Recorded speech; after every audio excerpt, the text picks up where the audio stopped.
Hello everyone, welcome to Sanmarga classes. 26ನೇ ಪ್ರಶ್ನೆ. ಅಹೋಮ್ ರಾಜಮನೆತನ, ಮೊಘಲರು ಮತ್ತು ಮರಾಠರು ಎಂಬಂತಹ ಚಾಪ್ಟರ್ ಇಂದ ಮರಾಠ ಸಾಮ್ರಾಜ್ಯದ ಸ್ಥಾಪನೆಯು ಭಾರತೀಯ ಇತಿಹಾಸದಲ್ಲಿ ಹೊಸ ಅಧ್ಯಾಯವನ್ನ ತೆರೆಯಿತು. ಸಮರ್ಥಿಸಿ ಅಂತ ಕೇಳಿದರೆ, ಮರಾಠ ಸಾಮ್ರಾಜ್ಯದ ಸ್ಥಾಪನೆಯು ಭಾರತೀಯ ಇತಿಹಾಸದಲ್ಲಿ ಹೊಸ ಅಧ್ಯಾಯವನ್ನು ತೆರೆಯಿತು. ಇದು ರಾಷ್ಟ್ರದ ಸಮಗ್ರತೆ, ಏಕತೆಯನ್ನು ರಕ್ಷಿಸಲು ಮತ್ತು ಬಾಹ್ಯ ಆಕ್ರಮಣದಿಂದ ಭಾರತವನ್ನ ರಕ್ಷಿಸಲು ಮರಾಠರು ಮೊಘಲರೊಂದಿಗೆ ಹೋರಾಡಿದ ಪ್ರತೀಕವಾಗಿದೆ. ಶಿವಾಜಿಯು ಮರಾಠ ರಾಜರಲ್ಲಿ ಅತ್ಯಂತ ಶ್ರೇಷ್ಠ ಮತ್ತು ಪ್ರಸಿದ್ಧವಾದಂತಹ ಅರಸ. ಅವನು ರಾಜ್ಯವನ್ನ ವಿಸ್ತರಿಸುವಲ್ಲಿ ಮಾತ್ರವಲ್ಲದೆ ಉತ್ತಮ ಆಡಳಿತ ನೀಡುವಲ್ಲಿಯೂ ಕೂಡ ಯಶಸ್ವಿ ಆಗ್ತಾನೆ.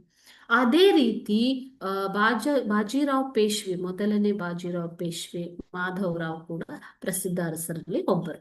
ಮಹಾರಾಷ್ಟ್ರದ ಪ್ರಸಿದ್ಧ ಸಂತರ ಬೋಧನೆಗಳು ಮತ್ತು ಹಿಂದೂ ಧರ್ಮದ ರಕ್ಷಣೆ ಮತ್ತು ಮರಾಠ ಸಾಮ್ರಾಜ್ಯದ ಸ್ಥಾಪನೆ ಮೇಲೆ ಪ್ರಭಾವ ಬೀರ್ತವೆ ಮಕ್ಕಳು. ಓಕೆ,